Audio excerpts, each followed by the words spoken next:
Welcome back. On January 14th at approximately 7:30 p.m., officers from the Northern District responded to assist the Maryland Transit Police after a pedestrian was struck on Baltimore-Annapolis Boulevard in Glen Burnie in front of the light rail station. Joining us now is Public Information Officer Justin Mulcahy with further details on this investigation. Justin. Thanks, Eric. When officers arrived on scene, they found a pedestrian lying in the roadway with what was described as non-life-threatening injuries. Now, the initial investigation revealed that the pedestrian, who was identified as Enid Dukuli, was crossing Baltimore-Annapolis Boulevard in a dark area while wearing dark clothing and was struck by a vehicle that was traveling south on Baltimore-Annapolis Boulevard. Now, Ms. Dukuli was in a designated crosswalk. However, she was crossing against the don't walk pedestrian signals. Personnel from the Anne Arundel County Fire Department Paramedic 31 transported Ms. Dukuli to University of Maryland Shock Trauma, where she remained in critical condition. And the investigation indicated that pedestrian error is the primary cause of the crash. Now, the striking vehicle did not remain on scene and is believed to be a sports utility vehicle with an unknown make. Now, the traffic safety section was contacted at approximately 10 p.m. that evening and advised that Ms. Dukuli's injuries were now being listed as life-threatening. At this time, anyone with any information on this crash or the vehicle description, please contact the traffic safety section with any information that you may have. That number is 410-222-8573. You can contact the Anne Arundel County Police Department at 410-222-8610 or call 911. Moving on to our second incident, that took place on January 15th around 11 o'clock in the evening. That's when officers from the Western District responded to the area of Marcy Creek Road in Russet Green and Laurel in response to a robbery of two citizens. There were two adult victims in this case. They were 18 and 20 years old. They were having apparent mechanical trouble with their vehicle, and they were stopped in the area of Marcy Creek Road at Russet Green West to look at the engine. After they stopped, four suspects reportedly ran at them from nearby bushes. And two of the suspects were wearing masks. One masked suspect displayed a knife and demanded the victim's property. The victims complied, but one of the victims indicated that he was punched during the robbery and actually knocked to the ground. The victim also believed one of the masked suspects deployed some type of electronic control device that was similar to a taser, where he was stunned in the back before fleeing with undisclosed property. Officers canvassed the immediate area, located two persons that matched the descriptions that were provided. The victims identified these two people as being involved in the aforementioned robbery, and both suspects were placed under arrest. The two arrested suspects were juveniles. They're being charged as adults. The charges include armed robbery, first-degree assault, and second-degree assault.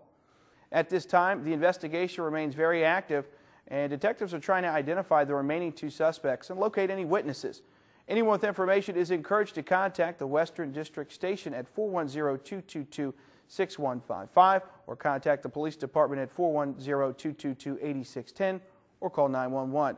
The first arrested suspect in this case is Davon Nixon, 16 years old, of the unit block of Oak Run Road in Laurel. The second suspect is Derek Wilson, also 16 years old, of 8116 Shannon's Alley in Laurel, Maryland. And again, we have two outstanding suspects. One described as a black male wearing dark clothing and a mask, and the other described as a black male wearing dark clothing.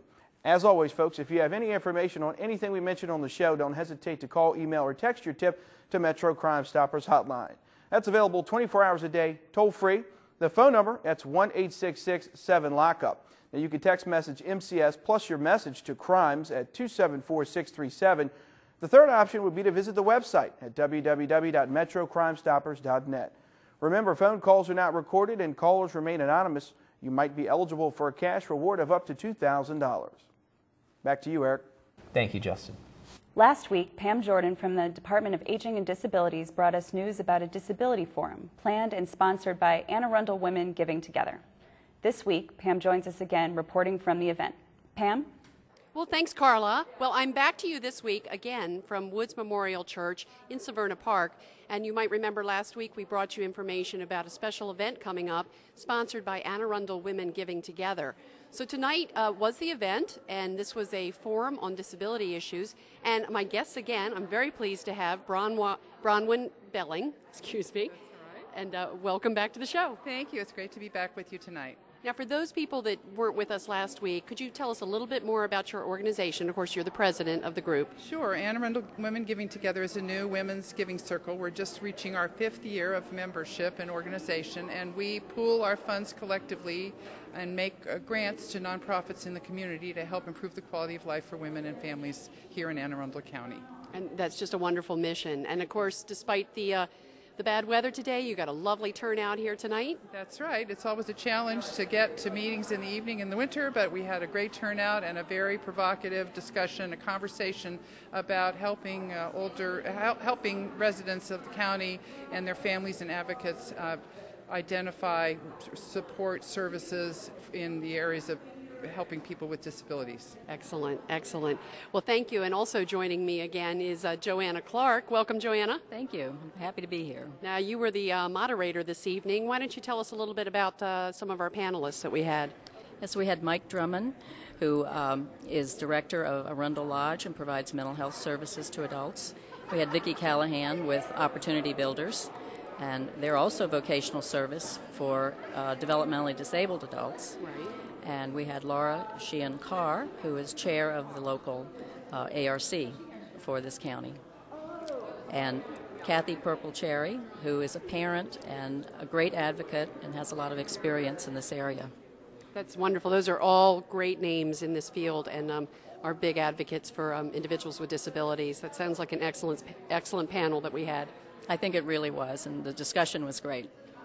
Well, great. Well, now for further information on Anne Arundel Women Giving Together, how would they get in touch with you and to learn more about this initiative that you had here this evening? We have a website. It's givingtogether.org, and anyone can read about upcoming events, can learn about membership, can read about prior grants, and we'd welcome really anyone to attend our events. They're open to the public and to consider joining. We have 165 members as of tonight, and we're just thrilled because that means there are more grants that we're able to make into the community to help nonprofits make this a better place to live for all of us. Well, keep up the good work, both of you, and thank you very much. Carla, I'm going to send it back to you in the studio. Reporting from Severna Park for Anne Arundel County Week in Review, I'm Pam Jordan.